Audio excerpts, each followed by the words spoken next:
Chosen ones, halt everything and tune your spirit to the thunderous whisper echoing within you right now. The number 1, 2, 3, 4 blazing on the thumbnail arrested your gaze and propelled your click. And that was no random flicker. It was heaven's spotlight on your hidden authority. In scripture and Christian life, 2, 3, 4 heralds, divine order, progressive ascension, and the step-by-step unveiling of God-ordained rank echoing the sequential perfection of creation itself. Your arrival here is sovereignly timed. Every trial you faced, every quiet act of faithfulness, every enemy who dismissed you has positioned you for this exact exposure of your spiritual stature. But tell me, chosen one, why did your finger press play the instant you saw it? Could it be that your inner man already detected the undercurrent of opposition that never grasped the weight of glory you carry? They poked the lion unaware of the roar about to shake their foundations. This video is your battle briefing the moment God pulls back the curtain on your true rank. If fire is igniting in your bones, flood the comments with 1, 2, 3, 4 plus the city or country you occupy to proclaim, "My rank is revealed, and I stand." That declaration draws a line in the spirit realm. Smash the like button to broadcast this awakening. Subscribe to March with Chosen Ones worldwide and stay locked in, because God is about to make your hidden authority undeniably public. They didn't just join the drama, they enlisted in a cosmic war. When they sided against you, they didn't join a rumor. They signed up for karma. They thought they were just tagging along, listening, sharing their opinion. But in the realm of energy, neutrality doesn't exist. The moment someone chose to side with the attack, whether by word silence or passive participation, they became marked not by you, but by a law far greater than their petty alliances. Because energy doesn't care about excuses. The universe doesn't need proof beyond intention. The second they joined the smear, the sabotage, the whisper campaign against a ranked soul, they enrolled themselves in the same karmic curriculum as the original attacker. Imagine this. A fire starts in a forest. The one who lit the match is clearly to blame, but every hand that fed it, every person who fanned the smoke, even those who simply watched and let it burn, all are now tracked by the laws governing the forest itself. The elements don't discriminate. Every contributor gets scorched and chosen one. While this chaos circled around you, you kept walking, kept breathing, kept showing up. Yes, you felt it. The weight, the tension, that strange energetic pressure building in the background. But you didn't fold. You didn't lash out. You didn't even fully know what was happening. But somewhere deep inside, you knew something was watching, balancing, calculating. That's because your rank operates from alignment, not ego. You didn't need to defend yourself because universal law was already doing it for you. They thought this was personal. The universe knew it was principle. Each new participant who joined the attack thought they were acting freely, but the moment they moved against someone spiritually ranked, they triggered something irreversible, a cosmic audit. Every whisper now has weight. Every smirk has a signature. Every petty word is recorded by a system that never forgets. The universe doesn't hit all at once. That's what makes it dangerous. It observes, tailors. The lesson responds based on who they are, what they understood, and how far they went. Some will lose support. Others will lose peace. Some may never connect the dots, but the results will speak loud enough. So if you're wondering why you didn't strike back, it's because you didn't have to. You're not in their class. You're the reason the lesson exists. You didn't meet their fire with fire. You let their blaze consume them. They unleashed everything. Deception, betrayal, covert attacks, envy masked as care. They counted on your downfall, anticipated your reaction, waited for you to lose composure and fight from a place of hurt, weakness, or pride. But you didn't. You chose grace, and that shook their entire foundation. Chosen one, your silence wasn't defeat, it was power. Your calm wasn't passivity, it was strategy. You understood something they didn't. The universe delivers justice without your vengeance. You stayed true, keeping your spirit pure, your actions untainted. Even as betrayal stung, as your instincts flagged false smiles and disloyal allies, you refused to stoop to their level. That's what shattered them. Picture this: a storm rages around a mountain, hurling wind, rain, and chaos for days. The mountain stands unmoved, silent, unshaken, exposing the storm's limits. You were that mountain, chosen one. Their storm exhausted itself trying to shift you. They expected you to erupt, to falter, to give them ammunition. Instead, you shone brighter, moved smarter, grew quieter, calmer, more focused. Your serenity unraveled their schemes. They tried to push you to self-destruction, but they triggered their own collapse. At first, they were baffled. How could you still smile? Why weren't you crumbling? How could you carry such weight with such peace? They didn't grasp that your strength, when spiritually ranked, comes from within, not without. They played a game of facades. You walked in alignment, then the tide turned. Their chaos boomeranged, wrapping them in confusion, settling tension in their lives. Setbacks, obstacles, and energy drain hit them amplified. One saw their finances crumble, income vanished, expenses surged, their plans slipping away. Another watched their reputation erode, old secrets resurfaced, allies questioned their motives, drifted away. A third felt their health falter. Inexplicable fatigue, mental fog, emotional weight with no physical cause. You kept your hands clean and the universe handled the rest. This is cosmic law at work, not driven by spite but by balance. You didn't retaliate because you didn't need to. Your role was to step aside and let the universe work. Now, justice unfolds quietly, precisely, powerfully. They thought your grace was weakness, but grace chosen one is the ultimate strength, exposing their darkness for what it is. They didn't launch an attack, they enrolled in a cosmic masterclass. The universe doesn't send warnings when it's time to teach, it brings the lesson.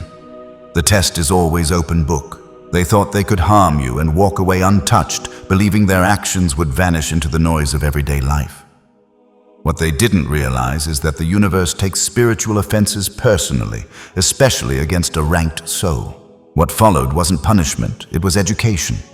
Brutal, tailored, precise. Each attacker received consequences customized to their fears, flaws, and weak points, not out of cruelty, but to deliver an undeniable lesson. This wasn't vague karma. It was the universe turning their energy into a curriculum. Imagine a student trying to cheat the system, only to find the system is the teacher and the classroom responds to every move.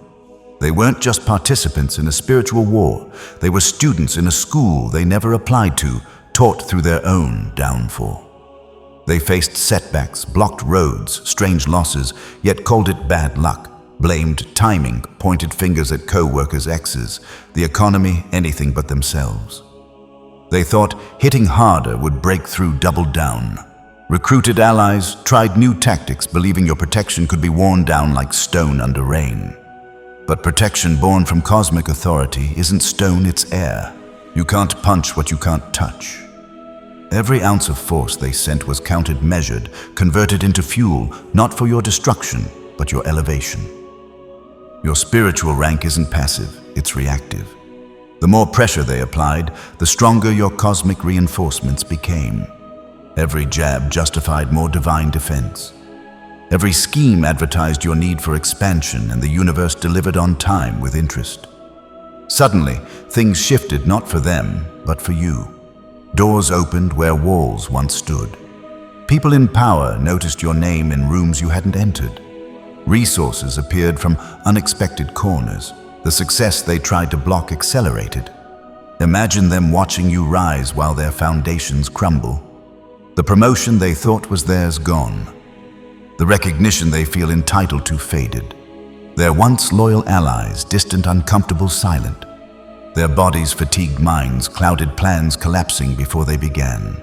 They can't connect the dots, convinced it's just bad luck, denying the reality they're living through.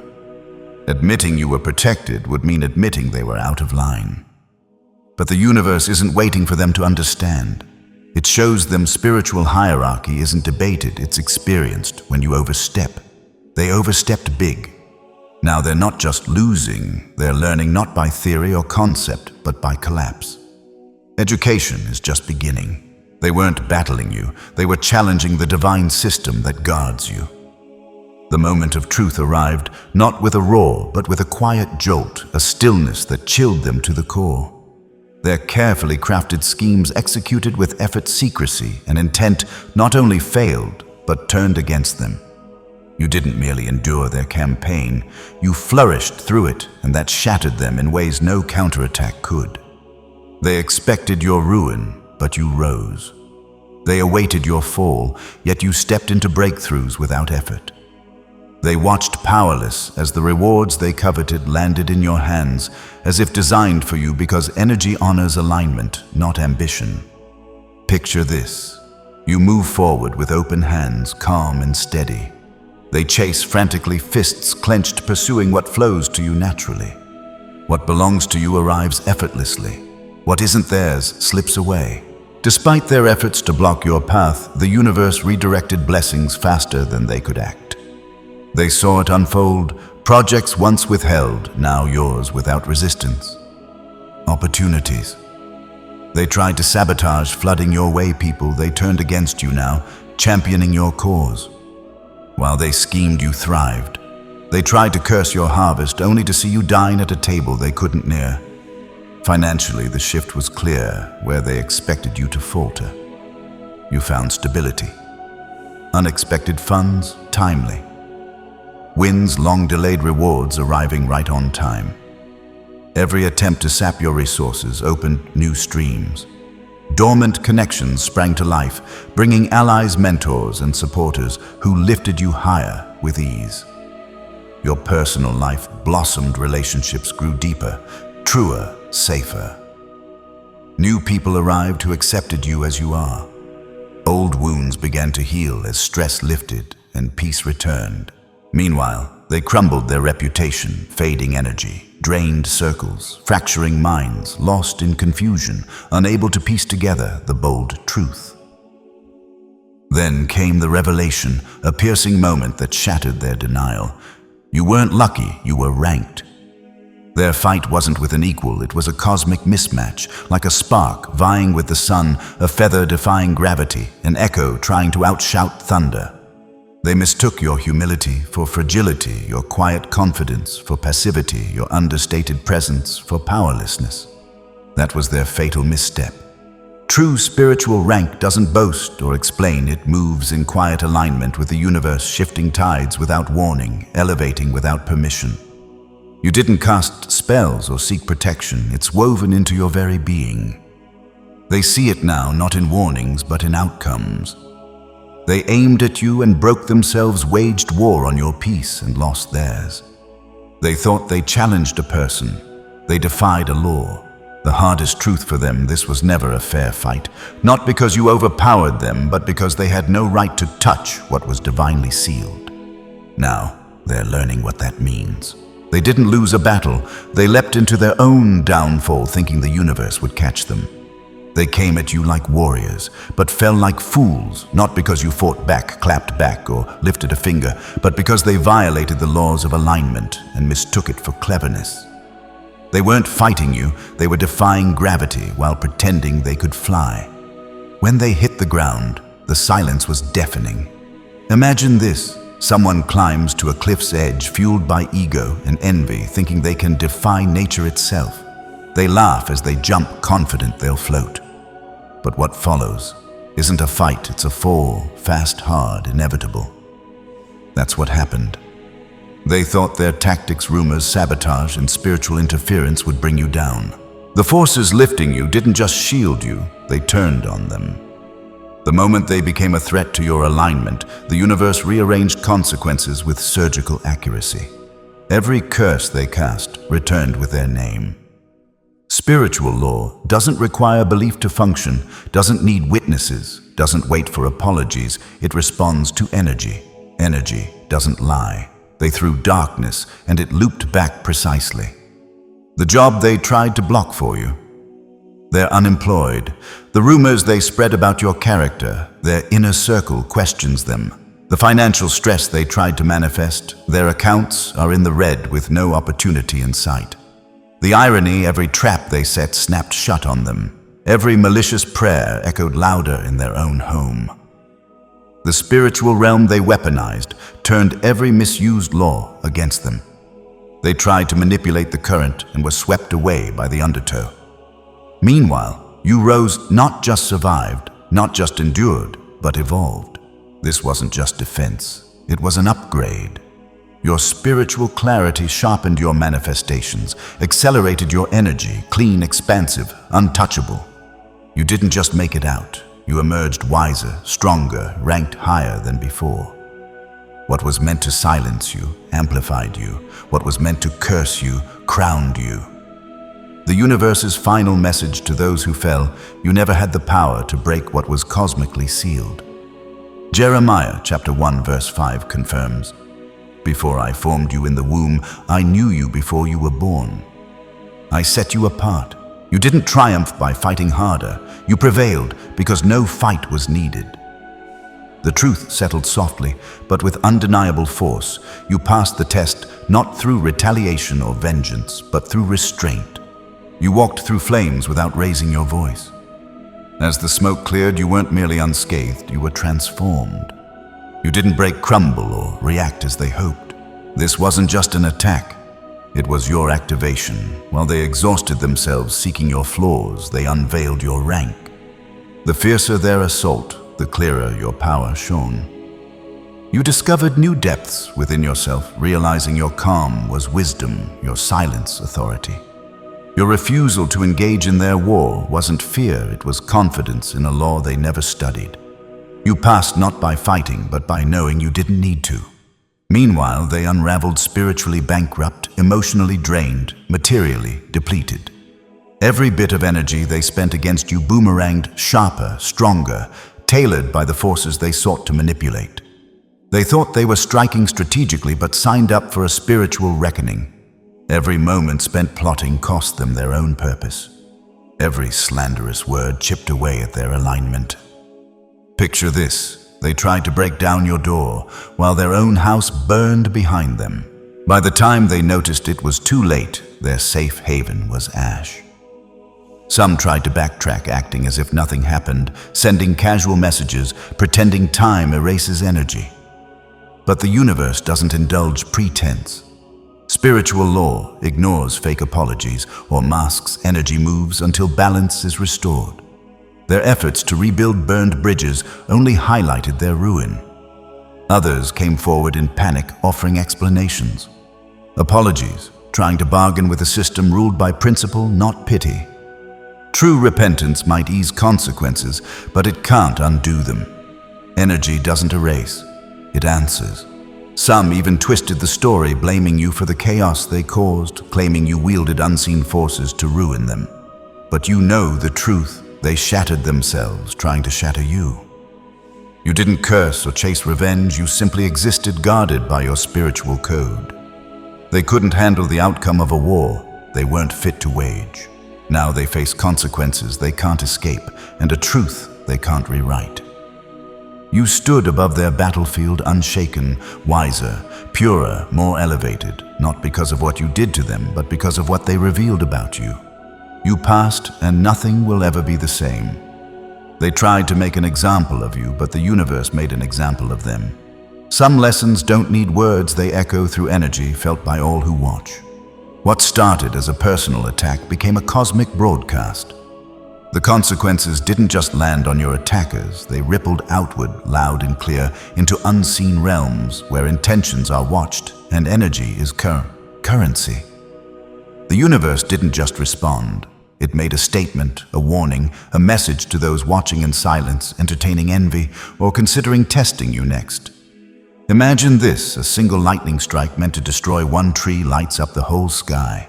Those at a distance see the fire, feel the heat, and abandon the idea of touching that power. That's what happened here. Your attackers were the match, but you became the wildfire. Without lifting a hand, you proved spiritual rank isn't about appearances, titles, or noise. It's about essence, energy, design. Now, even those who whispered against you are silent, having seen what happened to the last who tried. Your silence was louder than their schemes, your rise more powerful than their resistance. Your reputation in the spiritual realm didn't grow because you defended yourself. It expanded because those who tried to ruin you collapsed in real time. People felt it, sensed the shift. Those who doubted you now watch your life unfold with unspoken respect. Those who considered opposing you think twice. They've seen enough. The outcome was too loud to ignore. Your protection evolved into prevention. The universe placed a mark on you, not for harm, but for honor. A silent signal: this one is sealed. Interfere and you won't survive the lesson. You didn't just survive the attack. You became a cautionary tale to the dark and a beacon to the light.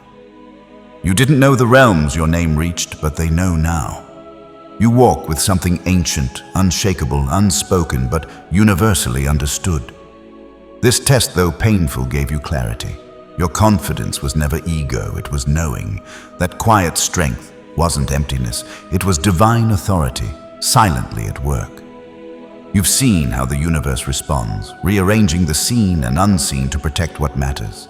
Spiritual justice doesn't miss, forget, or need your permission to act. You don't carry power. You are power. Now everyone knows it. Your faith in the cosmic order is rooted in evidence, not hope. Your journey, your path, has never been clearer.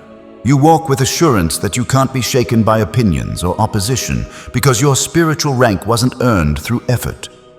It was written into your essence before you took your first breath. It was never about achieving, it was about remembering. Now you remember. Now you know. So walk forward, chosen ones. Future tests may come, but they come with no suspense. The outcome is carved into reality. You rise, they fall. You are protected, they are warned. You are ranked. That will never change. As the veil lifts and adversaries discover the towering spiritual authority they once underestimated, the clash of realms awakens a divine protocol. This very testing becomes the signal for retreat into sacred obscurity, where the chosen are repositioned beyond the reach of opposition. In the next revelation, the moment of ignition demands immediate withdrawal, for God has already charted the path of vanishing that leads to victorious emergence. The people around you won't understand. The environment may even resist, but heaven won't wait. God is already in motion, and when He says move, there will be no time for delay. Don't expect the crowd to celebrate your exit. You've spent too long explaining your oil to people who were never assigned to carry it. That season is over. The next instruction will come quietly, and you'll know it's time, not because someone told you, but because your spirit won't be able to stay still. God doesn't shout at the chosen ones. He whispers to them. And if you're wondering why everything is drying up, why doors are closing, conversations are fading, and places that once felt like home now feel like cages, it's because the vanishing has already begun. Your detachment is not depression, it's deliverance. Genesis chapter 5 verse 24 states that Enoch walked faithfully with God. Then he was no more because God took him away. Enoch didn't explain. He didn't resist. He walked and then he was gone. So will you. This is not about isolation for the sake of loneliness. It's separation for the sake of sanctification. God is pulling you out of the noise, out of the familiar, and out of the grasp of those who cannot be trusted with your next. You are not being overlooked. You are being hidden, not buried, planted. And when it begins, your vanishing will not make sense to those still trying to be visible. Let them wonder. Let them ask. You don't owe explanations to people who weren't given revelation. Your job is not to be understood. Your job is to obey. God is calling you to leave the room before your name is called for something that isn't your assignment. He's asking you to step back before the platform becomes your prison. You were made for more than performance. You were marked for presence. And if that means disappearing before the crowd catches up, so be it. Because what looks like silence to man is sacred alignment in the spirit. Chosen one, the disappearance will be your deliverance, but only if you move when the call comes. Don't hesitate. Don't stall for closure.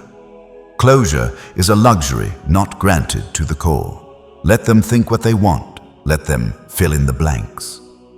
Your vanishing will make more sense after you're gone. Right now, if your spirit knows this is for you, comment. 234 below. This is not a random number. It is a prophetic signpost. 1234 speaks of divine completion movement in all directions and heaven's perfect structure falling into place in triplet. It becomes a holy code. God is setting your coordinates. The angels are being dispatched and the course has already been set. When you type 1234, you're not just reacting. You're declaring, I will move when God moves. I will not delay my disappearance. This is your yes to heaven, your surrender to the unseen, your readiness to vanish when the trumpet sounds in your spirit. Then, like, share, subscribe, because someone else is being stirred just like you. And they won't recognize the signal unless they hear this message. This is bigger than you. You are a spark meant to ignite others. The moment you vanish in obedience, a ripple begins in the spirit. Your yes activates theirs. Chosen one, you have been marked since the beginning. Long before you were aware of your difference, long before you ever felt the weight of the call, you were already set apart, not by men, not by bloodline, but by the finger of God Himself. You are not accidental. You are not random. You are not here merely by birth. You are here by divine design. Your very existence was carved into eternity before time ever opened its mouth. While others were being formed, you were being assigned. Your identity was written into heaven's blueprint, your exit, your path, your moments of silence and separation. None of it is spontaneous. It is a sequence. It is structured. It is sacred. There's a reason you've never quite fit the mold. A reason you've questioned things others accept. A reason you feel like your journey is heavier, stranger, lonelier. It's because you were never born to stay in the flow of the crowd. You were created to follow a course invisible to human eyes before your first breath. God encoded you with departure. The path of the chosen is rarely crowded. It is lonely not because God is punishing you, but because He is protecting you. You are marked to vanish at the appointed time. And for that to happen, certain bonds must never take root. That's why some friendships never lasted. That's why some platforms never opened. That's why certain relationships ended before they could become strongholds. God never wanted your future to be compromised by entanglements that weren't part of His plan. So He designed your life with interruption, with divine barriers, with mysterious redirections. You didn't miss it. You were shielded from it. The rejection was the redirection. The delay was the design. Every no was heaven whispering, not that way. Not with them, not here. And it wasn't punishment, it was a prophecy unfolding. Have you noticed how some doors stayed closed no matter how much you prayed? How did some people walk away even when you gave them loyalty? How some seasons ended with no explanation? That's not failure. That's a divine fingerprint. That's heaven shaping your journey in secret. Because when your vanishing comes, it will not be random. It will be right on schedule. And understand this, your timeline is not behind. You are not late. The world may try to rush you, guilt you, shame you for walking at a pace they cannot see. But your rhythm isn't measured by clocks. It's measured by calling. You have been moving on heaven's pulse since day one. Even when you were unaware, heaven was setting things in motion around you, blocking what needed to be blocked. Aligning you with moments that would awaken your spirit, teaching you how to walk away, how to let go, how to lose without breaking. You've been trained for the vanishing before you ever knew it would come. And even now, while others panic in uncertainty, your spirit is beginning to recognize the map, the timing, the sacred pattern in your pain. You were never forgotten. You were forged in silence, in fire, in separation.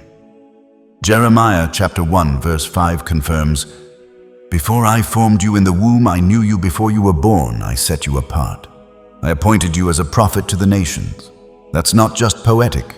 That's positional. That's eternal memory. God remembered you before the world named you. He didn't need your earthly resume to qualify you. He marked you with purpose before your first cry ever reached a human ear.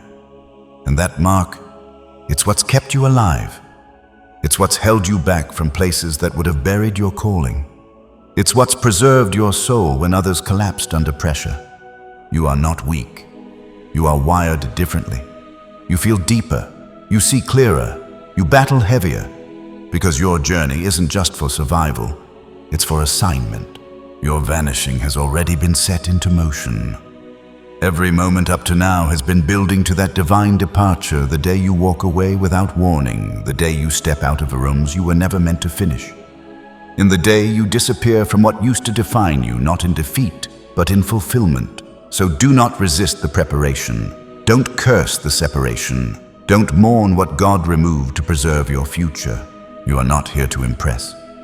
You are here to obey. And when the signal comes, when the unshakable nudge in your spirit tells you it's time, you won't hesitate because you'll recognize it. Your spirit already knows the code. You've heard it in dreams. You've seen it in visions. You've felt it in moments when your soul grew quiet and God whispered, "Soon." Soon is closer than you think. And when it begins, don't ask why. Don't look back. Don't expect a goodbye party or a final conversation. Just vanish. Because heaven has been planning this moment since before the world met you. Chosen one, you've always felt it, haven't you? That strange ache in your soul. The invisible barrier that always stood between you and the crowd. Even in rooms full of people, you felt like an outsider, not rejected, not neglected, just different. The kind of difference that can't be explained with words. The kind of difference that comes from being divinely selected. You never fit in because you were never meant to. They tried to include you. You tried to blend. But no matter how hard you tried to shrink yourself to their level, your spirit refused to stay small. You weren't built for that circle. You weren't formed for that environment. And every time you tried to conform, something in you would fracture. That wasn't rebellion. That was preservation. God never allowed you to lose yourself in what was beneath you. You didn't realize it at the time, but the tension you felt growing up, the conflict you experienced in relationships, the distance that slowly grew between you and the people you loved, it was all part of the sacred separation. You kept asking why you were the only one who couldn't stay comfortable in sin, why you felt heavy over things others laughed about, why you carried conviction while others walked in numbness. It's because your spirit was wired for something higher. That weight you've carried all your life, the one that made you feel like a misfit, was never a curse. It was a compass, a holy compass always pointing you away from conformity and into covenant. Every time you were tempted to stay where you didn't belong, that weight would return and push you out, not to punish you, but to protect your path. Chosen one, you were born to vanish. But before you vanish, God had to strip you of every false attachment, and the only way to do that was to allow you to feel the pain of disconnection. You felt misunderstood, haven't you? Like no one sees the real you? Like you could scream the truth and still be ignored? That wasn't rejection. It was heaven hiding you in plain sight. Because if they could truly see who you are, they'd try to chain you to their comfort zone. So God cloaked you. He made sure the right doors stayed shut. He allowed the right people to walk away. He let opportunities pass by that others would have died for because they would have trapped you in a destiny too small for your crown. You've been walking under a disguise only heaven can lift. And now the time is near. But before the vanishing comes, you must accept the reason why you never fit in. It was by design. The silence was part of the strategy. The exile was part of the evidence. The loneliness was part of the launch. You were born into the crowd, but never born for the crowd. And yes, it hurt. It hurt to watch others succeed while you were stuck. It hurts to celebrate others while you secretly weep. It hurts to serve faithfully while being overlooked again and again. But God saw it, every hidden tear, every unspoken prayer, every late night when you asked him, "Why me?" His answer. Because you were chosen for what others couldn't carry. 2 Samuel chapter 7 verse 8 mentions that God took David from the pasture, from tending the flock, and appointed him ruler over his people. You were taken from obscurity, lifted from the unseen places, not to be worshipped, but to be entrusted. And for that reason, you couldn't fit in, because you were always called to stand out. Right now, if this word is confirming what your spirit already knows, then comment, "I still believe." Just 3 words, but they carry the weight of endurance. After all the betrayal, after all the confusion, after all the years of feeling misplaced and overlooked, you still believe that's what makes you dangerous to the enemy. Because the enemy thought isolation would break you. He thought being overlooked would silence you. But here you are, still burning, still standing, still carrying the light that hell couldn't extinguish. I still believe. Say it not just for yourself, but for every chosen one still wandering through a silent season. When you type it, you're declaring even in the mystery, I trust the mission. You're not lost, you're hidden. And soon when it begins, you won't just leave the crowd. You'll rise beyond their reach. You were never meant to fit. You were meant to vanish with purpose. You've been trained to stay quiet, not because your voice lacks power, but because your silence holds weight. Chosen one, there are things inside you that God has not permitted to be shared, not yet, not with them, and not in this season, because your next move will not require an announcement. It will require obedience. God has been teaching you the discipline of silence for this very reason. You were never meant to explain yourself to people who were never meant to understand your calling. In this season of preparation, every closed mouth has been a divine instruction. Every moment where you had the perfect response but chose to stay silent, God recorded it. Every time you swallowed your explanation and let misunderstanding hang in the air, heaven saw it as a sacrifice not of weakness, but of wisdom. You were being trained in the language of secrecy. Because what you carry cannot survive exposure, not now, not yet. When the time comes for you to vanish, it won't be about making a statement. It will be about following a signal. And if you're still addicted to proving your point or defending your decisions, you'll miss the movement. That's why God is killing the need for validation in you. That's why He's allowing people to misread your silence and label it as passivity. He's showing you how to trust Him without a platform, how to obey Him without a crowd, how to disappear with dignity. There are battles you could have won with words, but God told you to stand still. There are moments you could have exposed the truth, but God told you to remain quiet. There are people you could have corrected, but heaven said, leave them. That's not silence, it's strategy. Because when the appointed time comes, God won't send you to explain, He'll send you to exit. In the story of Christ, there were moments. He was questioned and mocked, and He remained silent not because He didn't have the authority to speak, but because the mission required restraint. Isaiah chapter 53 verse 7 reveals that He was oppressed and afflicted, yet He did not open His mouth. He was led like a lamb to the slaughter. There's something sacred about restraint, something holy about being able to speak but choosing not to. It means you've outgrown the need to be heard by people who can't handle your assignment. And that's where you are now. You've entered the realm of the quiet ones, the hidden ones, the ones who speak when heaven authorizes and move when the Spirit whispers. You've been misunderstood on purpose, left out by design, passed over, because God was preserving your voice for something greater. This silence is not punishment, it's preservation. Because the vanishing won't begin with a bang. It'll begin with stillness, with a soft stirring in your spirit, a nudge you can't explain. And when that moment comes, you won't need to call anyone. You won't need to post anything. You'll simply vanish because those who are truly assigned don't need to be seen to move. And the less you explain, the more you will hear. You'll hear instructions in the quiet. You'll hear redirection in the delay. You'll hear whispers that can only be received in silence. That's why the noise has been unbearable lately. That's why every distraction has come to find you. The enemy is threatened by your stillness, because stillness is the sign that something is about to shift. Your quiet is not your collapse, it's your countdown. And in the realm of the Spirit, every countdown leads to ignition. So if God has been calling you into silence, don't fight it. If He's been stripping away your desire to defend yourself, let it happen. If He's been silencing your circle, thank Him. Because all of it is leading you into clarity. The next move of your life will not be verbal. It will be prophetic. It won't be shouted from rooftops. It'll be whispered in obedience. And those who are watching for signs in the sky will miss the movement happening underground. But not you. You've been prepared for silence, conditioned in secrecy, built in the shadows. And when the heavens signal your exit, you won't need applause or approval. You'll just need stillness. Chosen ones, your silence is strategy. Your silence is safe. And your silence is the space where God is preparing you to vanish without hesitation. You're not being quiet because you're weak. You're being quiet because you've learned. Power doesn't always roar. Sometimes it disappears without a sound. Chosen one, this is your blueprint. When it starts, you won't announce it. You won't beg for understanding.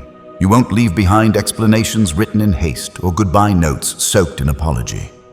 No, you will vanish. Because your departure isn't for discussion, it's for destiny. God is not calling you to explain this exit. He's calling you to execute it. You've been waiting for a moment that makes sense, waiting for the people around you to be ready, waiting for closure, confirmation, consensus. But none of that is coming.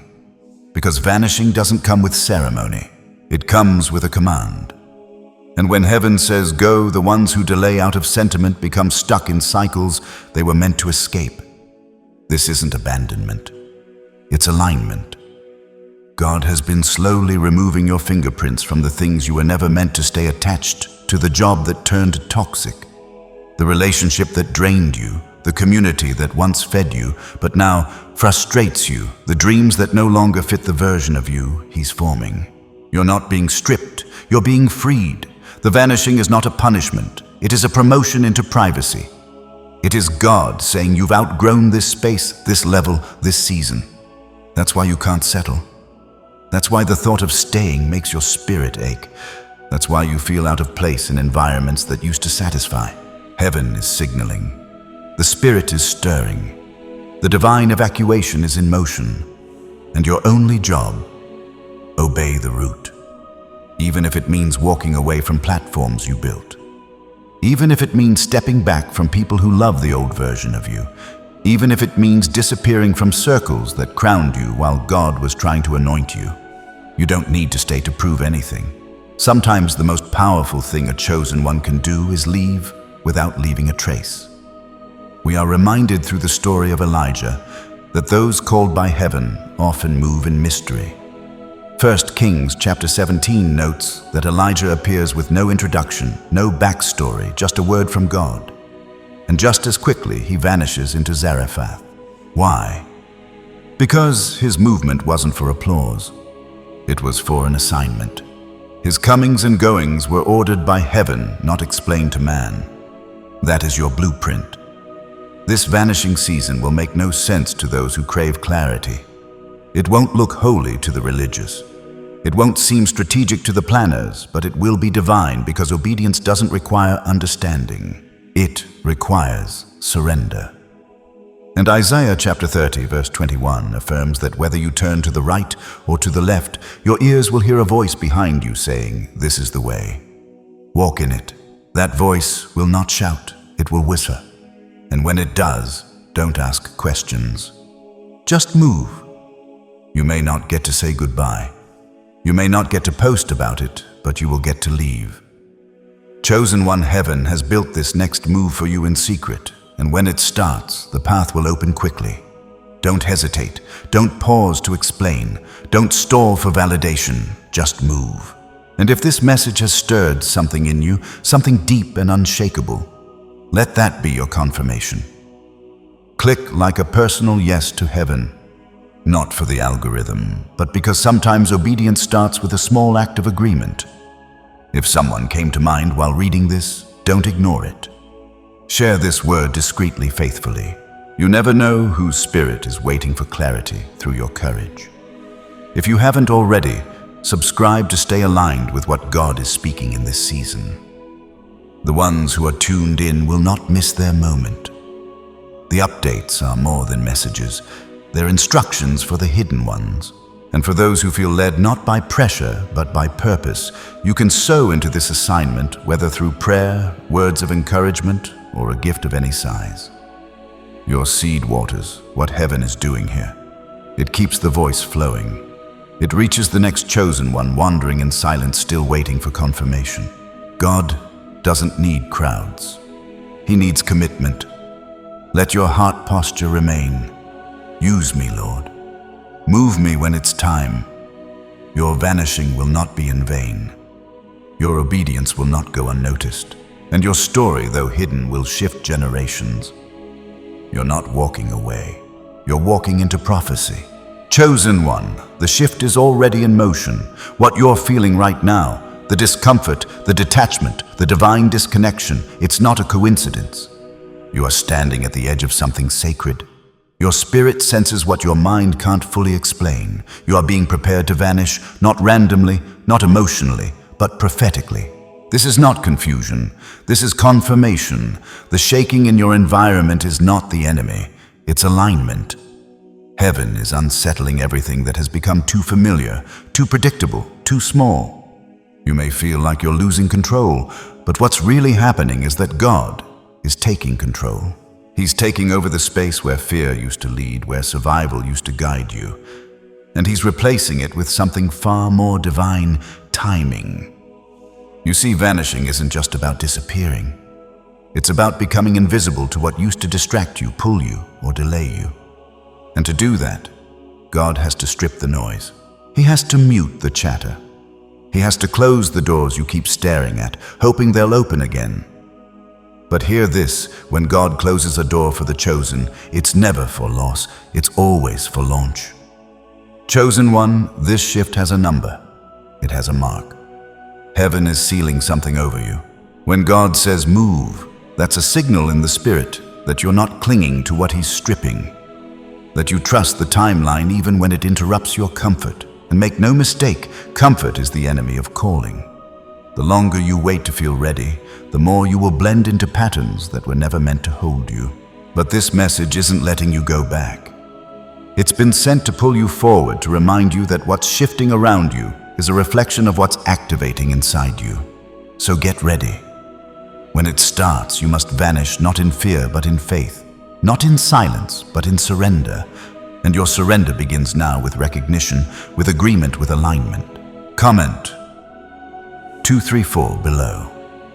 If you feel the call to obey, even without all the details, that act of simple obedience, even just 3 digits, can break something open in your atmosphere. It shows heaven: I hear, I yield, I move. You're not just walking out, you're walking up. Chosen one, your time is approaching. And when it does, nothing will hold you back. The separation has already begun, not with thunder, not with trumpets, but with silence, with distance, with the quiet unraveling of connections that once seemed unbreakable. Look closely, chosen ones. You are not being isolated by chance. You are being selected by design. One by one, the old ties are slipping away, not because something's wrong with you, but because something righteous is being built within you. There are seasons when God removes you from people. And then there are seasons when he removes people from you. This is the latter. You've tried to hold on. You've prayed for the friendship to recover, for the connection to revive, but it didn't. It couldn't. Because what's coming next requires detachment. God cannot release you into your vanishing while you're still emotionally tethered to what he's already cut. So stop mourning the exits. Some people weren't sent to last forever. They were placed on your path to teach you, to sharpen you, to stretch you. And when their assignment ended, their absence became a blessing. Not all goodbyes are signs of loss. Some are signs of launch. This is why you've been feeling such strange peace in the middle of heartbreak. Why didn't you fight as hard to keep that door open? Why does your soul feel light even while your heart feels sore? Because heaven is affirming what your emotions can't yet process. This separation is sanctified. And it started long before you noticed it, before the conversations slowed down, before the invites stopped coming, before the tension arrived. The moment you said yes to the deeper call, the moment your spirit truly surrendered, heaven began making room for what's next. The separation didn't begin when they left. It began when you grew, because spiritual maturity always causes spiritual movement. And that movement reveals who's aligned with your calling and who's only attached to your comfort. As you began to shift in the spirit, the misalignments became impossible to ignore. You stopped laughing at what grieved God. You stopped compromising just to keep peace. You stopped dimming your light to protect someone else's insecurity. That wasn't arrogance. That was obedience. And now the separation has taken root. People sense it. Environments feel it. Even you are noticing how different you've become, not by force, but by fire. You've been through too much, seen too much, lost too much. And the version of you that tolerated anything just to belong doesn't exist anymore. Chosen one, you no longer fit in the places you used to. That's not because you're better than anyone else. It's because you're becoming exactly what you were always called to be. And that calling comes with a cost. Sometimes the price is your circle. Don't misread the silence. Don't let the fading presence of others convince you that you've done something wrong. In truth, you've finally done something right. You've aligned. You've submitted. You've moved inward when everyone else kept reaching outward, and God took note. 2 Corinthians chapter 6, verse 17 instructs, "Therefore come out from them, and be separate, says the Lord. Touch no unclean thing, and I will receive you." You see, separation isn't a reaction. It's preparation. It's a spiritual filter. When God begins to elevate, He first begins to isolate. This is the part no one applauds, the hidden hallway between who you were and where you're going. You're not yet vanished, but you're no longer present in the same way. People sense you pulling back. You sense it too. And that sense is correct. You are being withdrawn, not as punishment, but as protection, because you can't carry these attachments into the next realm. They'll weigh you down, delay your flight, and confuse your clarity. The higher you go, the more precise your atmosphere must be. And so the separation will continue. Let it. Let God do the cutting. Let Him refine the list. Let Him determine who stays in your next chapter and who was only meant for the prologue. Your job is not to beg anyone to stay. Your job is to keep walking when He says walk, even if it means walking alone for a little while. Even Jesus had to separate Himself from the crowds to commune with the Father. Even He experienced the ache of friends who fell asleep when He needed them most. Even He said, "Not my will, but yours be done." And if He, the Son, had to walk the path of separation to fulfill His purpose, what makes you think you won't? You are following the narrow road now, and though it's quiet, though it's painful, though it's lonely, it is holy. You've outgrown the crowd. And the distance they feel from you is not rebellion. It is a revelation.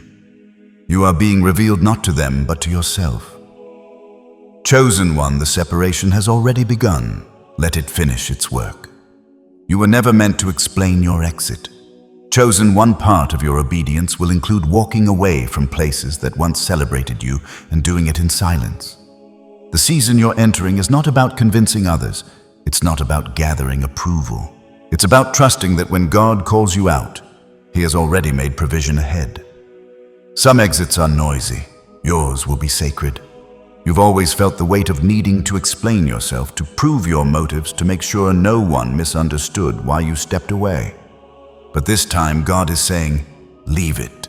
Leave the room, the title, the conversation, without providing a closing statement. Because the kind of obedience He's asking from you now is the kind that walks away while still being misunderstood. If you're still waiting to be understood, you're not ready to vanish. The calling on your life requires a strength that resists the urge to be right.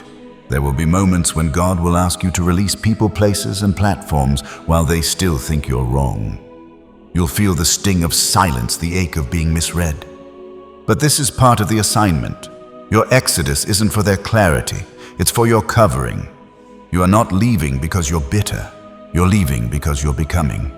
And those who truly walk with God know that sometimes the most righteous move is the quiet one, the one that doesn't clap back, the one that doesn't try to fix the narrative, the one that simply bows its head and follows the wind of the Spirit. Don't defend your disappearance. Live it. Because what's coming for you is too holy to be delayed by emotional detours.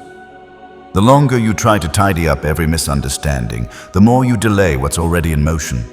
And let's be honest, you've done this before. You've stayed in rooms too long out of politeness. You've explained your boundaries until your voice cracked. You've tried to shrink your fire to make others more comfortable. But not this time. This time your silence will speak. This time your movement will be the message. Proverbs chapter 17, verse 28. observes that even fools are thought wise if they keep silent, and discerning if they hold their tongues. Now God is inviting you to operate in wisdom, not reaction, not impulse, but spirit-led restraint. Because silence isn't weakness, it's warfare. When you keep talking, you keep bleeding. When you try to explain what God hasn't given you permission to reveal, you risk leaking glory before it's been fully formed. The next place God is sending you doesn't need a press release. It just needs your feet. And yes, there will be whispers. There will be assumptions. They may question your choices, speculate your motives, twist your silence into selfishness. Let them. It's not your job to manage their perception. It's your job to follow the cloud. There is a weight to being chosen that few can carry. And one of the heaviest parts is having to walk away quietly while others talk loudly. But trust this, what God is doing in you will eventually speak for itself. When the fruit shows up, they'll understand what your silence was protecting. Until then, keep walking. You don't owe an explanation for divine instruction. What's happening in your life is between you and the God who called you. The ones who are meant to understand will see clearly in due time. The ones who were never meant to go with you will fall away, even if they never fully understand why. And that's okay. There is maturity in letting things end without closure. There is glory in walking away without burning the bridge. There is peace in knowing you've obeyed, even when obedience makes you look wrong in the eyes of others. Chosen one, God is teaching you how to exit with honor, how to leave with integrity, how to disappear with grace, not to punish anyone, but to protect the purity of what's being birthed in you. There's a reason Jesus often withdrew to lonely places. A reason he told some people, "Don't tell anyone a reason." He left the crowds when they tried to crown him too soon. Because the timing of glory matters, the posture of the heart matters, and the power of silence cannot be overstated. So if God is telling you to leave, then leave quietly, cleanly, confidently. Your obedience is not loud, but it is loud in heaven. And what you walk into next will be worth every misunderstood moment you left behind. Chosen one, the time for discussion is over. Now is the time for a decision. You've been sitting in the tension long enough, going back and forth between, was that really God? And maybe I imagined it, but you didn't imagine it. You didn't make it up. The signs, the silence, the severing, the shift, they've all been divine. This isn't confusing, this is conviction. And now, heaven is waiting for your yes. This is the moment where obedience must outrun hesitation. There's a fine line between discernment and delay. At first, God gave you time to question. He let you weigh the cost, examine the fruit, even cry over the things you'd have to leave behind. But now, the season has shifted. This is not the time to keep circling the same mountain of indecision. This is the time to move. You are standing on holy ground, the kind of ground where heaven no longer speaks in suggestions but in summons. You know what to do. You've known for a while. The confirmation has come in dreams, in sudden peace, in sacred silence. Every time you think you need more clarity, God sends quiet instead, because He's already said enough. You don't need another sign. You need to obey. James chapter 1 verse 22 warns, "Do not merely listen to the word, and so deceive yourselves. Do what it says." This is not a message.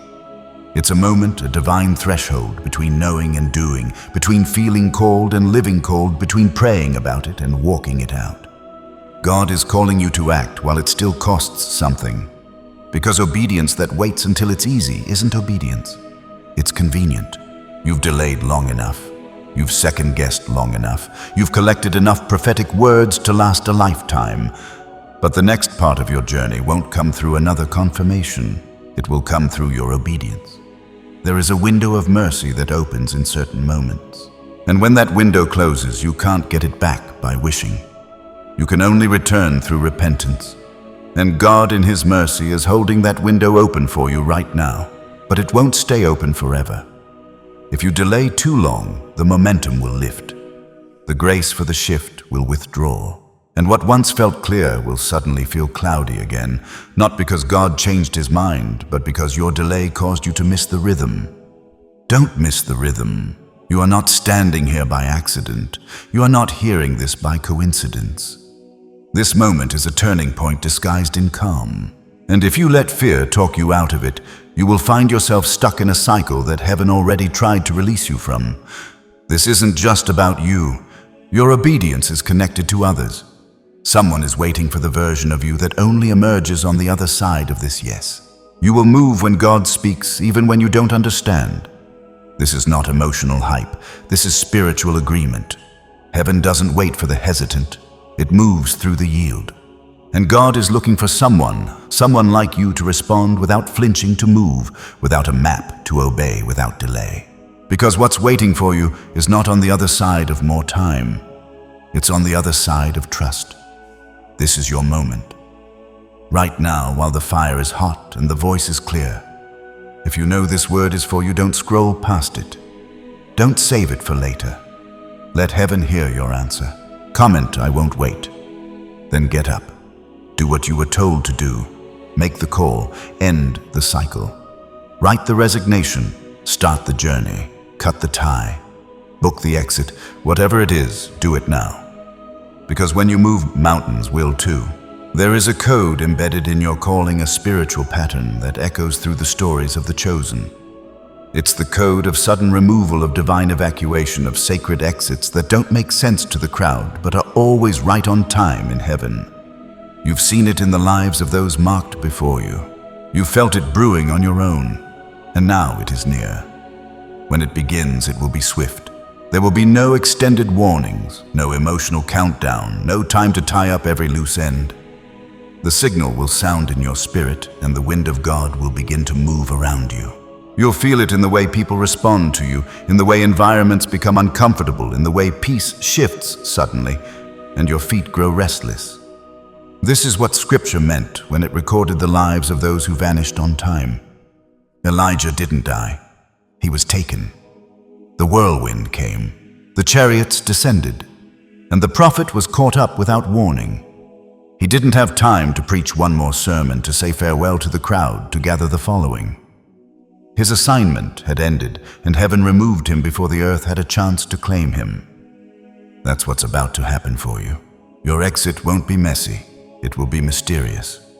The ones who weren't spiritually awake will call it sudden. They'll say, "I don't know what happened. One day they were here, and the next they were gone." But heaven will know the truth. You left when the fire fell.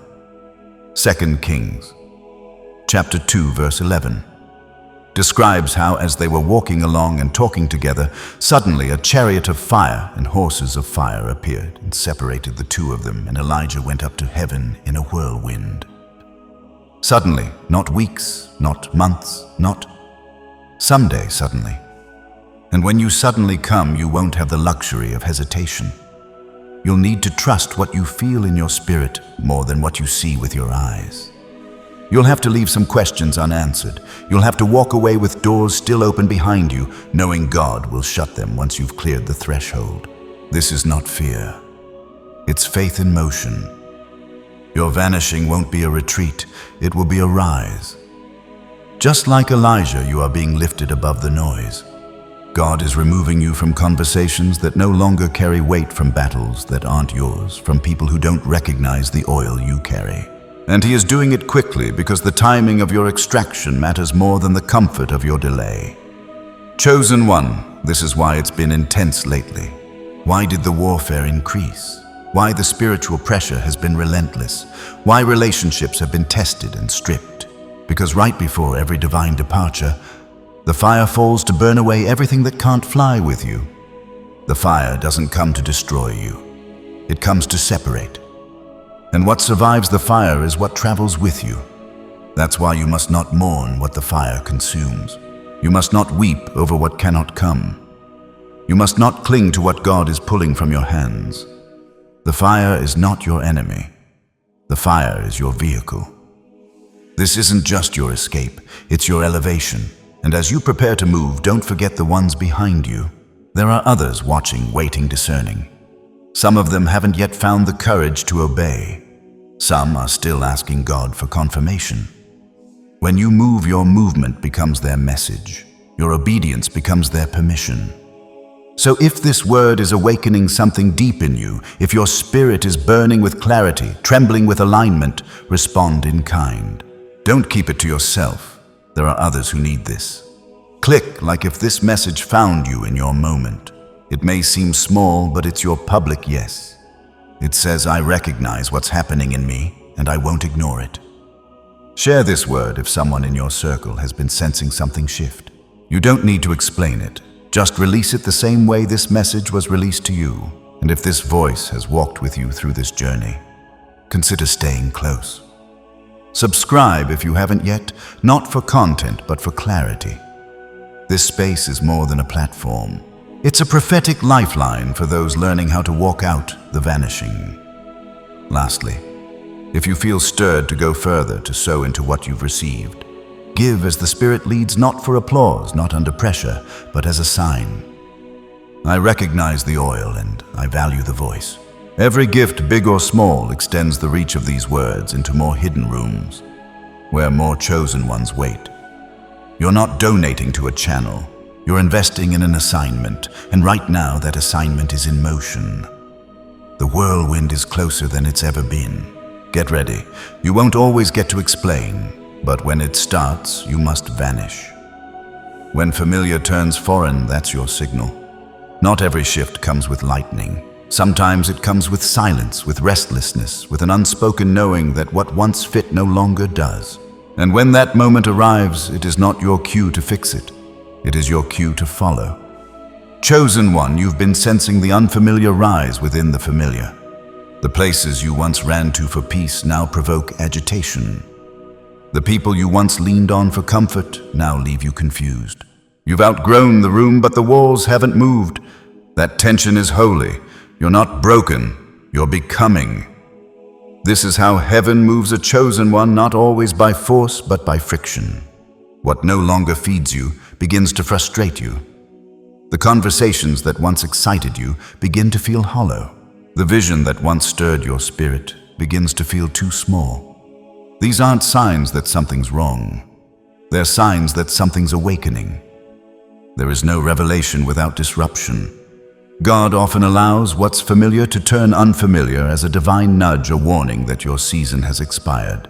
And when that warning comes, your obedience isn't measured by how well you stay. It's measured by how boldly you walk away. The danger of ignoring this shift is subtle. You can remain in the place God is leaving and still look spiritual. You can keep serving, keep smiling, keep holding together routines that no longer carry oil. But what you cannot do is thrive. The moment heaven lifts, the ground beneath you grows dry. Your anointing has already shifted location and your spirit knows it. This is why peace has become selective. Why does your inner world feel stirred even when everything around you looks fine? It's because God no longer blesses what you're trying to keep alive out of obligation. He's not waiting for you to say goodbye. He's already moved ahead. And now the question is, will you follow him or will you cling to the fading structure? Even Abraham had to leave what was familiar to step into what was promised. He wasn't shown the full map. He was just told to go, no explanation, no crowds cheering, just a word, and the willingness to trust it. Hebrews chapter 11 verse 8 recounts that by faith Abraham, when called to go to a place he would later receive as his inheritance, obeyed and went even though he did not know where he was going. Faith doesn't always come with direction, but it always comes with instruction. And when the familiar begins to feel foreign, that's often the instruction go. You don't need a scandal to leave. You don't need a conflict to confirm. You just need the awareness that peace has lifted, that grace has shifted, that what once felt like home now feels like a holding place. Don't confuse longevity with alignment. Just because you've been somewhere a long time doesn't mean you were meant to stay. Just because something once worked doesn't mean it still carries the wind of God. Chosen ones, don't idolize your history and miss your moment. God is not in nostalgia. He is in the now. Let the old become uncomfortable. That discomfort is sacred. It's not there to punish you. It's there to prepare you, because what comes next will require all of you, not the version of you that's adapted to survive in limited places, but the version of you that's willing to walk into unknown territory with unshakable trust. You cannot take half obedience into a full calling. So stop apologizing for your restlessness. Stop trying to explain your shift to people who aren't shifting. Stop trying to normalize the fact that everything inside you is changing. It's not just change, it's migration. You are being spiritually relocated, moved from the outer courts into the holy place. And what's unfamiliar now will feel like home soon. But you won't get there by clinging to comfort. You'll only get there by trusting the whisper that says, "You're done here." You'll only get there by honoring the quiet cues, the awkward silence, the sudden grief, the inner resistance. These are not distractions. These are signals. The familiarity is fading for a reason, and that reason is freedom. This next version of you cannot thrive in recycled rhythms. The anointing that's been placed upon you will suffocate under the weight of old patterns. God isn't just calling you to move. He's calling you to evolve, to emerge, to exit what is familiar before it poisons your future. So when it all starts to feel foreign, don't panic. Recognize the pattern. Discern the transition. And remember this: when the familiar becomes uncomfortable, it's not always the devil. Sometimes it's deliverance. Obedience is the currency of this season. Chosen one, where you're going, explanations won't be enough. Only obedience will open the doors. Only obedience will unlock the hidden instructions that have been sealed until now. There is a level of clarity that only comes after you act, after you move without having all the answers. And right now, heaven is watching for one thing: your response. This is not about your talent, not your charisma, not even your spiritual maturity. This is about whether you're willing to say yes without a blueprint. The vanishing you're being called into is not based on clarity. It's based on trust. You won't always know what's next. You won't always feel ready, but you'll always feel the nudge, the inner trembling that says, "This is the moment. Move now. I'll do." It's terrifying, but it's holy. What God is asking of you in this season is simple but not easy. He's asking for your quick obedience, not delayed agreement, not conditional surrender. He wants the kind of yes that doesn't ask, "What will people think?" or "What if I fail?" He wants the yes that moves even when fear is still echoing in your chest. Heaven does not respond to hesitation.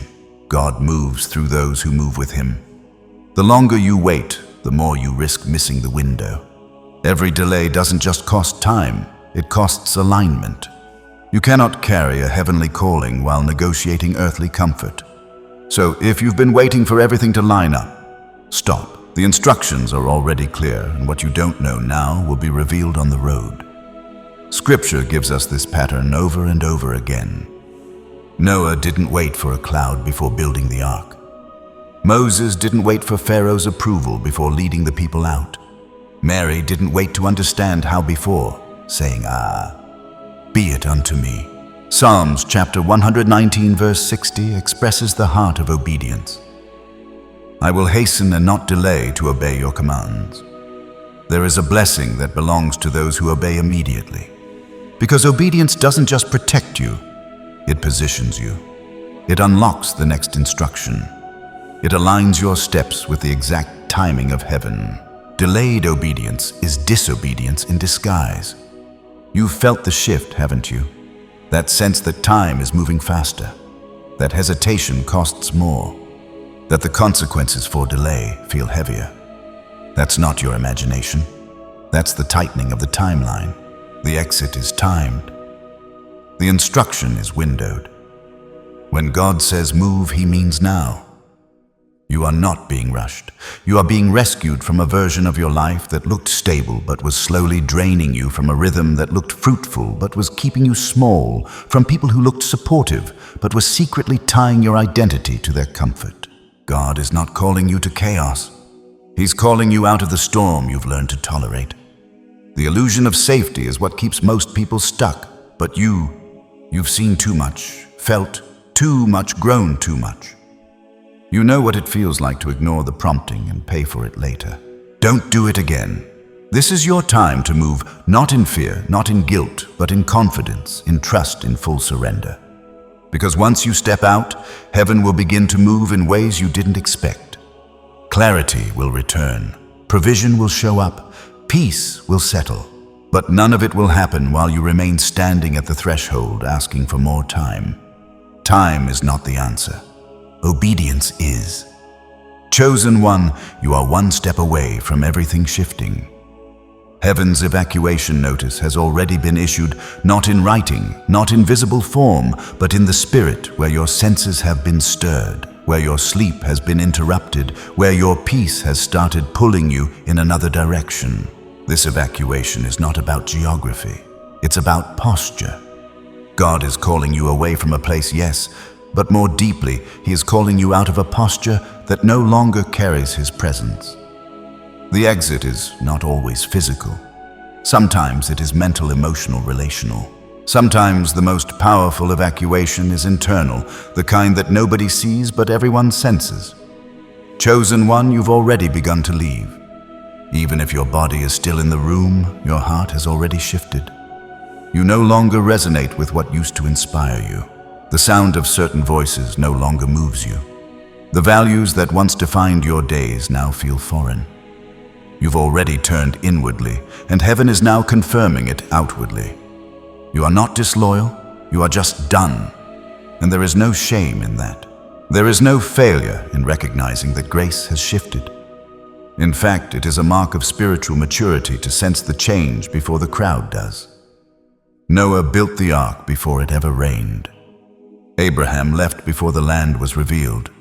Jesus withdrew before the crowd turned against him. Those who are truly aligned don't wait for permission. They move with the wind. God is orchestrating your removal with care. He's not doing this to embarrass you. He's not pushing you out because you failed. He's pulling you out because you're ready.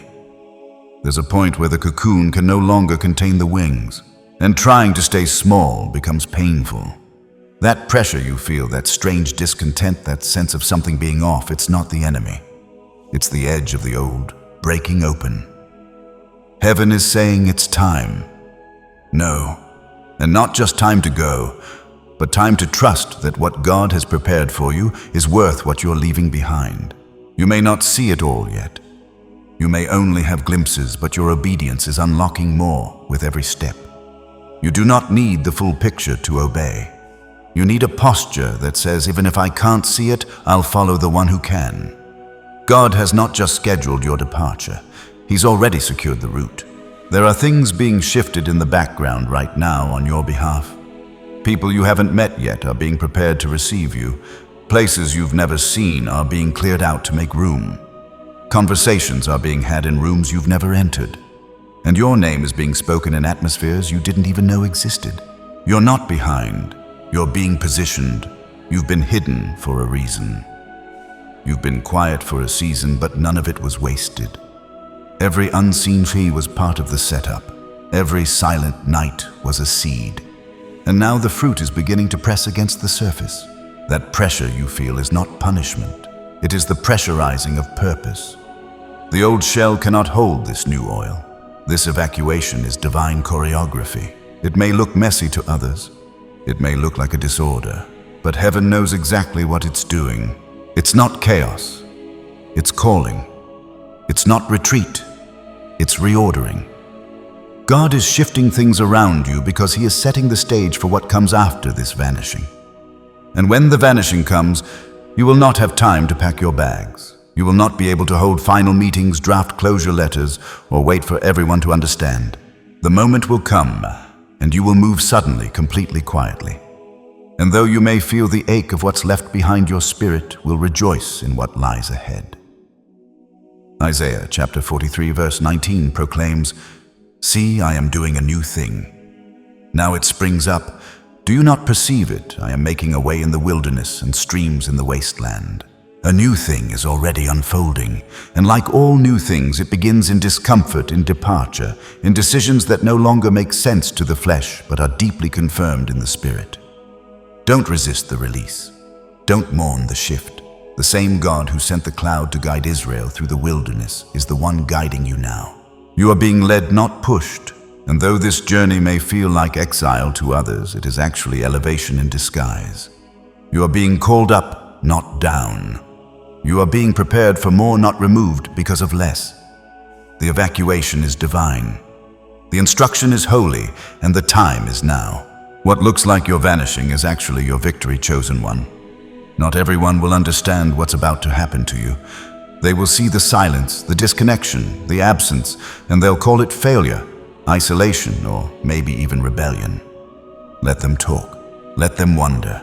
Let them write the wrong headlines. Because while the world assumes you've disappeared, heaven will know the truth. You've been elevated. This is how God moves with the market. He removes them before he reveals them. He silences them before he crowns them. He pulls them out of the noise, the crowd, the opinions, and the stage, not to punish, but to preserve, to refine, to fortify. And when the moment comes, it won't look loud. It will look like an exit, not the exit of the defeated, but the departure of the anointed. You'll vanish, yes, but not into nothingness, into assignment, into purpose, into strategy that only God could have designed. Because this vanishing isn't a running away. It's a divine repositioning. It's your rescue from distraction and your release into fulfillment. You've spent years fighting to stay visible, to be seen, to be known. But what if God's highest use of you in this season is not in public, but in private? What if your greatest impact comes when the world loses sight of you? Because heaven finally has your full attention, you are not being erased. You are being entrusted. Scripture gives us this model again and again. Joseph was removed from the palace and thrown into the pit. But what looked like his fall was actually his elevation. Genesis chapter 50 verse 20 has him later declare to his brothers, "You intended to harm me, but God intended it for good, to accomplish what is now being done, the saving of many lives. God intended it, that closed door. God intended it, that sudden disconnection. God intended it, that quiet season where no one checked on you, where no one saw your growth, where no one heard your voice. God intended it. He allowed the hiding so he could secure your healing. He allowed the absence so he could birth authority. He allowed the silence so he could build your strength. And now the time of vanishing has come. You'll know it not by chaos, but by clarity, not by confusion, but by conviction. Your spirit will know, I've outgrown this room. The cloud has lifted. I must move. And when you move, don't explain. Just go. Don't write your justification. Don't prepare your defense. Don't perform your exit. Just walk out with peace. And let God write the rest. And while you go, know this, you are not the only one. There are other chosen ones walking this same quiet path. Others who are exiting stages they once prayed to stand on. Others who are leaving people they once couldn't imagine living without others, who are obeying invisible instructions with no applause, no audience, and no clarity except the fire in their bones. You are not alone. You are among the hidden army. So if this word found your spirit, comment below, I vanish in victory. Let that be your declaration. Let that be your agreement with heaven. Not a retreat, not a breakdown, a rising, a holy vanishing that confuses the world and glorifies God. Click, like if this message confirmed what your soul already knew. Share it with someone who's walking through a silent exit and needs to know they are not walking alone. Subscribe if this space has been a spiritual lifeline in your silent season, because the flow isn't stopping and what's ahead is deeper. And if this voice has carried you, challenged, you helped you see clearly in the fog. Sow into it, support not for show, but from your spirit, whether with a prayer, a kind word, or a seed of any size. Every act helps this voice reach the next hidden one still waiting in the shadows. This isn't a donation. This is obedience. This is an honor. This is worship. Chosen one, when the vanishing comes, may you walk away with no fear, only fire. You are not fading. You are ascending. I vanish in victory. Let that echo from your spirit and let heaven respond with movement. Because when God hides you, He's not punishing you. He's preserving what's pure. He's covering what's holy. And when you re-emerge, you will not look like the one who left. You will be unrecognizable to the enemy, unstoppable in the spirit, and undeniable in your assignment. You will not be forgotten. Chosen one, the world may forget your face. They may scroll past your absence without pause. They may not remember the sound of your voice or the weight of your presence, but heaven does. And heaven keeps record not of popularity, but of obedience. Your hiddenness is not a disappearance into insignificance. It is a burial into purpose. Seeds are not forgotten when they go into the ground. They are remembered by the harvest they produce. In this season, your absence is more powerful than your presence. God is not using your visibility to shake systems. He's using your obedience. He's using your silence. He's using your yes behind closed doors to unlock doors you didn't even know existed. That's the paradox of the chosen. We're remembered most when we disappear at His command. You may not be trending, but you are being tracked by heaven. Your name is etched into the strategy of the Spirit. The people you've prayed for, the nights you've interceded in secret, the burdens you've carried quietly, they are not wasted. They are woven into the next movement God is building on earth. You are not irrelevant, you are essential.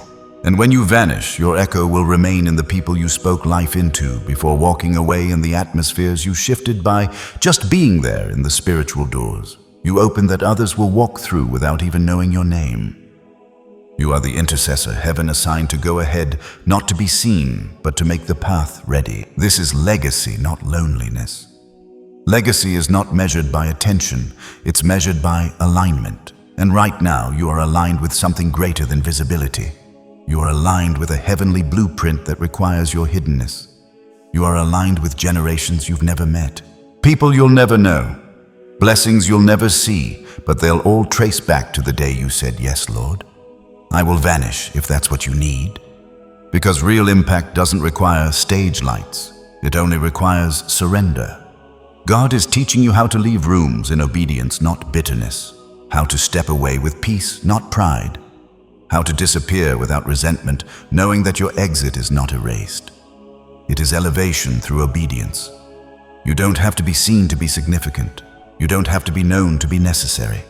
What you did in secret, how you gave, how you served, how you remained faithful when no one was watching, God saw all of it. And in the courts of heaven, obedience like yours is never forgotten. Hebrews chapter 6 verse 10 assures that God is not unjust. He will not forget your work and the love you have shown Him as you have helped His people and continue to help them. So don't let the silence convince you that nothing is happening. Don't let the stillness make you question the worth of your journey. The world may not applaud what God is doing to you right now, but the Spirit is bearing witness. Heaven has not lost sight of you. In fact, heaven has hidden you on purpose for protection, for preparation, for release. You are being kept in a vault until the right moment, and when that moment comes, you won't have to announce yourself. You won't have to reintroduce your gift. You won't have to reclaim a spotlight. God Himself will reintroduce you, and the oil on your life will speak louder than any title ever could. Until then, stay faithful in the shadows. Keep praying even when it feels like no one sees. Keep obeying even when no one affirms. Keep moving in step with heaven even when it feels like the ground beneath you is still. Because the greatest warriors of the Spirit are formed in silence. Their names may never be echoed in earthly halls, but they shake realms when they whisper yes to God. Your vanishing was never about invisibility. It was about legacy. And no, you will not be forgotten. You will be remembered in the heavenlies as one who obeyed in full, as one who left the crowd when God said, "Come away," as one who didn't need applause to move, as one who said yes and never looked back. That kind of obedience leaves a sound. It is the sound of surrendered footsteps echoing through generations. It is the sound of legacy rippling through eternity. It is the sound of heaven writing your name into the story that never ends. There is a weight to being chosen, not the kind that crushes you, but the kind that makes you walk differently. The kind that shifts your posture. The kind that causes you to see life through a spiritual lens, even when the world around you is asleep. Chosen one, you don't get to live like everyone else. You don't get to ignore the nudges, dismiss the dreams, or silence the fire in your bones. You were never meant to blend in. That ache in your spirit, that stirring that never fully settles, it's not a flaw. It's evidence that you've been marked. Marked for more. Marked for movement. Marked for separation. This is why things don't stay comfortable for long. Why does God interrupt your rhythms just when they begin to feel familiar? Why do doors close when they should have stayed open? Why the people you love don't always understand. Being chosen doesn't just come with favor, it comes with friction. And that friction is not your enemy. It's the fire that forges you. God doesn't build deeply chosen people for shallow purposes. He builds them in silence, in obedience, in places no one applauds, behind curtains no one sees. You've been in those places where you laid your calling on the altar and said, "Even if no one ever knows my name, I will still obey." Where you fought battles in your soul that no one clapped for. Where you waited while others ran ahead. You waited not because you were weak, but because you feared moving without God more than being left behind by people. Chosen one, if only you could see what's already shifted because of your yes. You may feel like nothing has moved, but in the spirit landscapes have been altered not because you shouted, but because you surrendered. Your surrender has moved heaven. And this is the mystery of the vanished ones. While others chase platforms, you've been building altars. While others perform, you've been purified. While others seek applause, you've been absorbing fire. That fire will speak for you soon, because when God reveals you, no one will be able to claim credit. They'll know this one was forged in fire and sent by God. You were not forgotten. You were set apart. 1 Peter chapter 2 verse 9 declares that you are a chosen people, a royal priesthood, a holy nation. God's special possession, that you may declare the praises of Him who called you out of darkness into His wonderful light. God didn't choose you when others noticed you. He chose you before you ever opened your mouth, before anyone gave you a title. Your calling doesn't begin with visibility. It begins with being known by God. So don't despise the vanishing. It's not punishment, it's preservation. Don't resist the silence. It's the sacred place where clarity is born. Don't run from invisibility. It's the cocoon where weight is built. This is not the end of you. It's the formation of you. And when it's time to emerge, you will not be the same.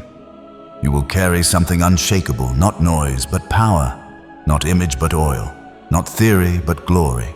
And that's why this season has felt so heavy. Why you've been misunderstood. Why have you been cut off? Why doors have closed. You're not being pushed out. You're being pulled up. Heaven knows your name. And when God says now, every gate will open. Every delay will dissolve.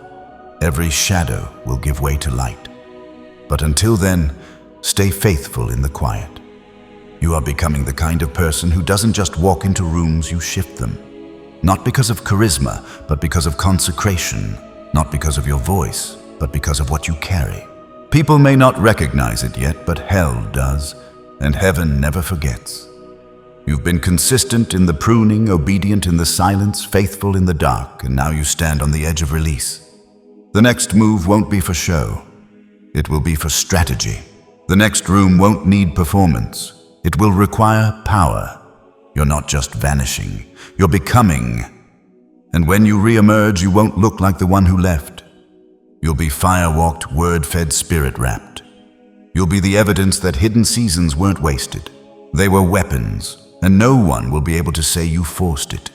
They'll know you vanished because you were chosen and returned because God said now. Chosen one, if you've made it to the end of this message, it wasn't by accident. Something in your spirit has stayed locked in, not just because of the words, but because you've recognized the voice behind the voice. This wasn't just content, this was confirmation. This wasn't just information, this was instruction. You've walked through fire in silence. And this message met you there. Now you know you are not alone. You are not forgotten, and you are not finished. Heaven has invested too much in you to let you vanish without purpose. You are vanishing, yes, but not into obscurity, into destiny, into obedience, into alignment. So if this word has echoed what your soul couldn't say out loud, don't leave quietly. Click like. Let heaven see your amen and comment below. I'm ready for more because you are. That comment is more than engagement. It's an agreement. And if you know someone walking through the same unseen fire, share this word. You may be their confirmation, their wake-up, their spiritual rescue. If these messages have been oil in your wilderness, subscribe to stay under the same flow. Don't disconnect from what God is using to lead you deeper. And finally, if this voice has carried you, challenged you, and fed you spiritually, consider sowing into it not for applause, not for validation, but as a prophetic response that says, "This fed me. I honor the oil." Every offering, whether prayer, encouragement, or gift, helps this voice reach others still hidden in silence. You are not just a listener, you are a carrier of glory. And this was never about visibility. This was about victory in obedience.